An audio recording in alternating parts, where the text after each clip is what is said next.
Samweli wa kabiri igice cya 22. Dawidi ashimira Uhoraho.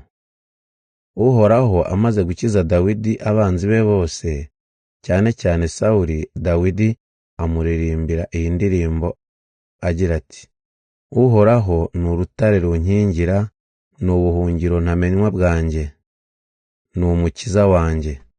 Imana yanjye ni urutare mpungiraho, ni ingabo inkingira ikambashisha gutsinda, ni urukuta rurerure runkingira, niwe unkiza abanyarugomo. Uhoraho nasingizwe, naramutabaje ankiza abanzi banjye. Urupfu rwanyugarije nk'imivumba y'amazi, imyuzure irimbura intera ubwoba. Ingoyi z'ikuzimu zaramboshye, nabaye nk'ufashwe mu mutego w'urupfu.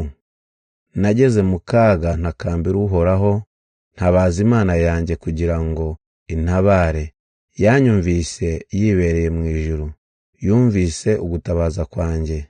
Icyo gihe isi yarahungabanye iratingita, imfatiro z'ijuru ziranyeganyega. Yatigishijwe n'uburakari bw'Imana, uburakari bwayo bwasohotse mu mazuru yayo nk'umwotsi ucucumuka. Umujinya wayo wisohoka mu kanwa umeze nk'inkongi y'umuriro. Uhoraho yitsa ijuru aramanuka, yaje akandagiye ku gicu kijimye cyane. Umukerubi agaruka amuhetse, uwo mukerubi aboneka agaruka mu muyaga. Uhoraho ntiyagaragaraga, yari atwikiriwe n'umwijima, yari atwikiriwe n'ibicu bibuditse nk'iby'imvura ikubye cyane. Aho yari ari haturukaga imirabyo n'ibishashi by'umuriro. Uhoraho ahindishiriza inkuba mu ijuru, ijwi ry'Uhoraho usumba byose rirumvikana. Yarashe imyambi ye atatanya abanzi, imirabyo irabije bakwira imishwaro. Ubutaka bwo munsi y'inyanja bwaragaragaye, imfatiro z'isi ziriyanika. Byatewe n'uburakari bwe no gucyaha kwe. Nari ngiye kurohama mu mazi, amanura ukuboko arandohora. Yankijije umwanzi wanjye ukomeye, yankijije n'abandwanya bandusha imbaraga. Ku munsi w'amakuba bari bantangatanze, ariko Uhoraho yaranshyigikiye. Yankuye mu makuba anshyira mu mudendezo, yarantonesheje bituma andokora. Uhoraho angirira neza kuko ndi intungane, anyitura ihwanye n'ibyo nkora biboneye. Nakurikije amabwiriza y'Uhoraho, sinagize icyo ncumura ku Mana yanjye, kuko ibyemezo yafashe byose ndabyubahiriza, amateka yayo yose ndayakurikiza. Nayibereye indakemwa, nirinze kugira ikibi nakora. Uhoraho yanyituye ibikwiranye n'ubutungane bwanjye, yabinyituye akurikije ibyo nkora biboneye. Uhoraho indahemuka ntuyihemukira, indakemwa ntacyo uyikemanga. Uboneye umugaragariza ko uboneye, naho indyarya ukayirusha ubucakura. Koko ugoboka ubwoko bwawe buri mu kaga, ariko abirasi urabareba ukabacisha bugufi. Uhoraho ni wowe umurikira, Uhoraho ni wowe utuma mwijima ndimo ubisa umucyo. Mana yanjye, iyo uri kumwe nanjye, sintinya guhangana n'igitero. Iyo uri kumwe nanjye, ntondagira urukuta ngatsemba abanzi.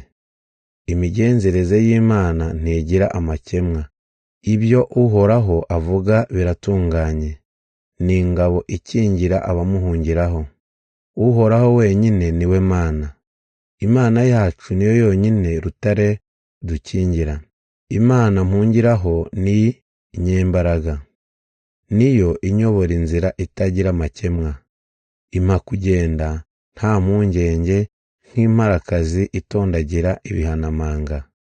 Inshyira ahirengeye nkahashinga ibirindiro. Niyo intoza kujya ku rugamba, imbashisha kurashisha umuheto ukomeye. Mana, unkingira ingabo yawe ukankiza. Warantabaye bintera ishema. Ni wowe nkesha kugenda ntacyo nikanga. Ibirenge byanjye ntibyigera bitsikira. Nirukankana abanzi banjye nkabarimbura. Simpindukira ntamaze kubatsemba. Ndabatsemba nkabajajangura ntibashobore kwegura umutwe. Barambarara hasi imbere yanjye. Ku rugamba ni wowe umpa imbaraga. Abandwanya ukama kubatikeza. Utuma abanzi banjye bampunga. Ababisha banjye nkabatsemba. Baratakamba ariko ntibagire n'umwe ubatabara. Batakambira Uhoraho ariko ntabasubize. Ndabaribata nkabahindura nk'umukungugu. Mbakata nk'ukata urwondo rwo mu nzira, nkabanyukanyuka. Uhoraho wankijije kwigomeka kw'abantu banjye. Wampaye kugenga amahanga. Ubwoko ntazi iyo buturuka buza kumpakwaho. Abanyamahanga baranyobotse. Mvuga rimwe bakanyumvira. Abanyamahanga bacitse intege basohotse mu bigo ntamenwa byabo bahinda umushyitsi. Uhoraho arakabaho. Nasingizwe we rutare runkingira. Imana yo rutare rwanjye n'umukiza wanjye nihabwe ikuzo. Imana yanjye niyo imporera, niyo ituma abanyamahanga banyoboka. Yangobotoye mu maboko y'abanzi banjye. Uhoraho ni wowe umpa gutsinda ababisha banjye. Ni wowe unkiza abanyarugomo. Nicyo gituma ngusingiza mu ruhame rw'amahanga, ni nacyo gituma nzakuririmba. Umwami wiyimikiye umuha gutsinda gukomeye. Uwo wimikishije amavuta uhora umugirira neza. Uwo ni Dawidi n'abazamukomokaho iteka ryose.